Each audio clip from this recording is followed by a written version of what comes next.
হয়েছিল। জোরে জোরে বলা নাউযুবিল্লাহ।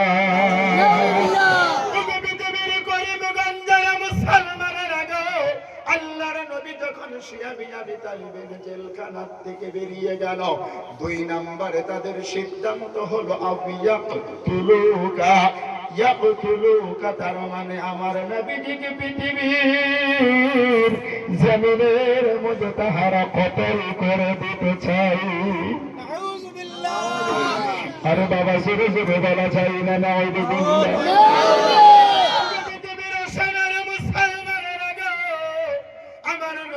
তাহারা যখন কতল করতে চাই রে বাবা, লম্বা চোরা কথা, আমি শুধু বোঝার জন্য কথাটাই আপনাদের খিদমতে বলবো রে বাবা। এই দুনিয়াতে একবার নয়, 2 বার নয়, আল্লাহর নবীকে কতল করার জন্য ওই মক্কার কাফের বেঈমানেরা কমস কম 82 বার তাহারা টার্গেট করে নিয়েছিল। ওই এলাকার মুসলমান যুবক বন্ধুরা রে, প্রত্যেকবার আমার নবীজিকে আমার আল্লাহ পাক হেফাজত করেছে।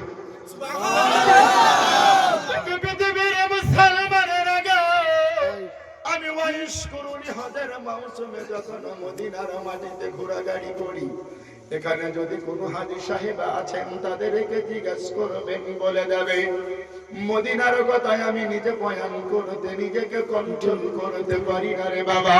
কেন জানো, যেখানে বারবার কথাটা ঘুরপাক করতেছে। মসজিদ নববীর 37 নম্বর গেট দিয়ে বেরিয়ে গেলে 1 কিলোমিটারও যাওয়া লাগে না। উহুদের ময়দান এখনো বন্ধ দেখা যায়। 3 কিলোমিটার লম্বা উহুদের পাহাড় চারে বাবাজিরা আমার, ওই জায়গার মধ্যে উহুদের ময়দানের পাদদেশে কমস কম 70 জন নবীর সাহাবায়ে কেরামের কবর এখনো পর্যন্ত বিদ্যমান। জোরে জোরে বলেন সুবহানাল্লাহ।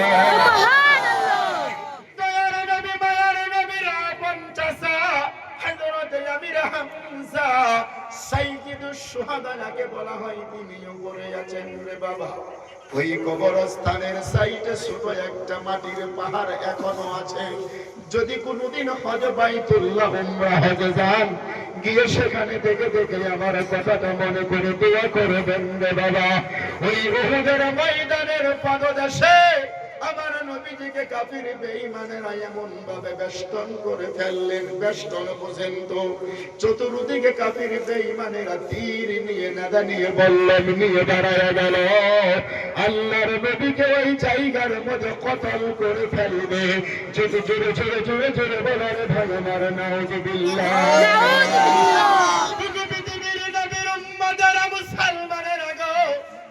কুমাইয়া নামে একজন বেঈমান আমার নবীজির খিদমতে হাজির হয়ে গেল। কাফের বেঈমানদের সরদারি ইবনে কুমাইয়া আমার নবীজিকে ডাকে আর বলে, হে মুহাম্মদ ইবনে আব্দুল্লাহ, বলে বলে বলে এই পৃথিবীতে তুমি যখন বিপদের মধ্যে পড়ে যাও, তোমাকে নাকি বাঁচাই তোমার আল্লাহ।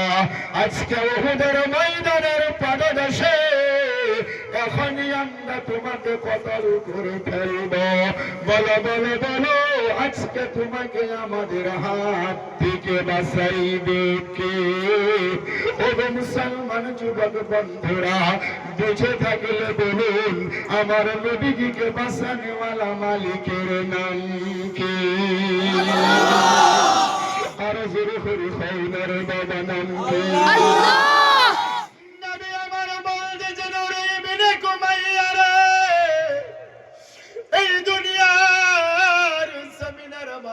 আমি নবী যখন বিপদের মধ্যে পড়ে যাই, আমাকে বাঁচাই আমার আল্লাহ।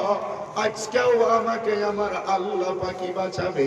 কিন্তু যদি আজকে উহুদের ময়দানের মধ্যে আমি নবী যদি শহীদ হয়ে যাই, আর আমি নবীজির কাছে রক্তের বিনিময় কিয়ামতের ময়দানে যদি আমার আল্লাহ আমার উম্মতকে যদি মাফ করে দেয়, আমার উম্মতের মাফের জন্য আমি নবী একবার নয় 2 বার নয় 100বার উম্মতের জন্য শহীদ হইতে রাজি আছি।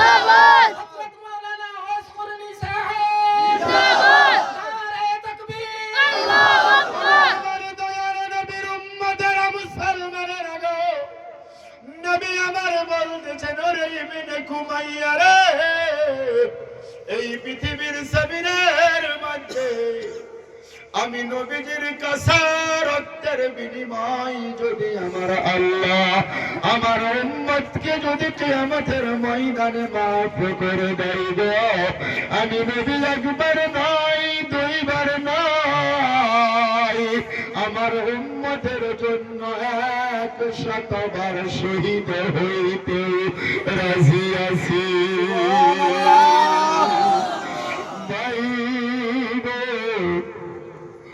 এই কথাটা বলার লাগে লাগে ইবনে কুমাইয়া বেঈমানদের লিডার মানে কমান্ডো মানে সরদার অর্ডার দিয়ে দিল চতুর্দিক থেকে কাফির বেঈমানেরা এমন করে আমার নবীর দিকে তীরগুলো মারতে শুরু করে দিল।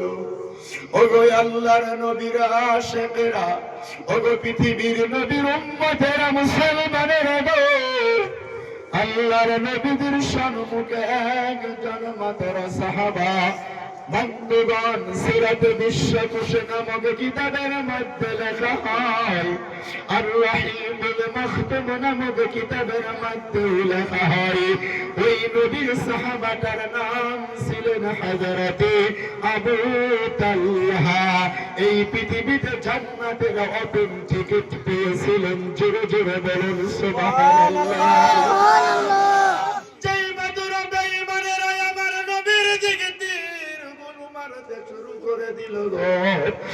আবু তালহা আমার নবীর সম্মুখে দাঁড়ায়া গেল।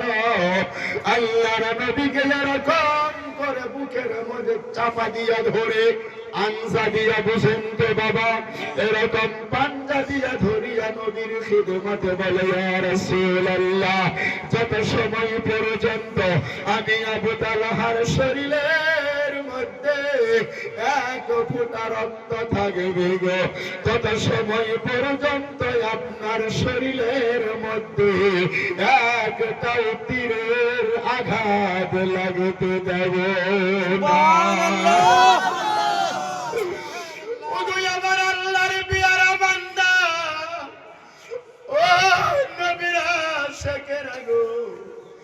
যেই দিকে দিকে বেঈমানেরা তীরগুলো ছুড়ে দেয় গো, ঘোড়ান দিয়ে নিজের পিঠটাকে আবু তালহা তীরের সম্মুখে তুলে ধরে। কিতাবের মধ্যে লেখা হয় একটা দুইটা নয় রে বাবারা, কমপক্ষে 70 থেকে 80টা যুদ্ধের তীর এই আবু তালহার পিঠের মধ্যে লাগিয়া গেল। এই ইবনে কুমাইয়া এই যে বেঈমান নজর করে দেখে একটা তীর তো আমার নবীজির শরীরের মধ্যে লাগে না। এরকম করে হাতের মধ্যে বল্লম ছিলেন, লোহা দিয়ে বানানো হয় যুদ্ধের ময়দানে মানুষকে মারার জন্য। বল্লমটা এমন করে হাতের মধ্যে নিয়ে আমার নবীর দিকে যখন দৌড়াইয়া দৌড়াইয়া সামনের দিকে চলে যায়, হযরতে আবু তালহা নজর করে দেখে এই বল্লমটা যদি আমার নবীজির শরীরের মধ্যে যদি লেগে যায় গো, আমার নবী তো পৃথিবীর জমিন থেকে বিদায় হইয়া যাবে। না না, আমি আবু তালহা পৃথিবীর মাটিতে জীবিত থাকতে আল্লাহর নবীর শরীরের মধ্যে একটাও আঘাত লাগতে দেয় না।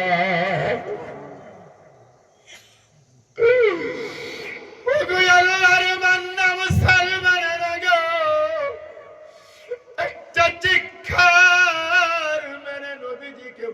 মধ্যে আঞ্জায়া ঘোরে ঘোরান দিয়ে যখন নিজের পিঠটাকে বল্লমের সম্মুখে তুলে ধরলেন বললাম যখন দশাত করে পিঠের মধ্যে লেগে গেল হযরতে আবু তালহার কন্ট্রোল করতে পারে নাই সেন্সলেস হয়ে গেল অজ্ঞান হয়ে গেল মাটির মধ্যে যখন লোলায়া পড়ে যায় আমার নবী ডেকে ডেকে বলেছিলেন এরে আবু তালহার কি হয়ে গেল বলো বলো বলো হযরতে আবু তালহা জবাব দিয়েছিলেন বলে ইয়া রাসূলুল্লাহ ইয়া হাবিবাল্লাহ ও আল্লাহর নবী গো আজকে উহুদের ময়দানের মধ্যে আপনি নবীর জীবনটা বাঁচাইতে গিয়া আমি আবু তালহার জীবনটা আল্লাহ ওয়াস্তে সদকা করে দিলাম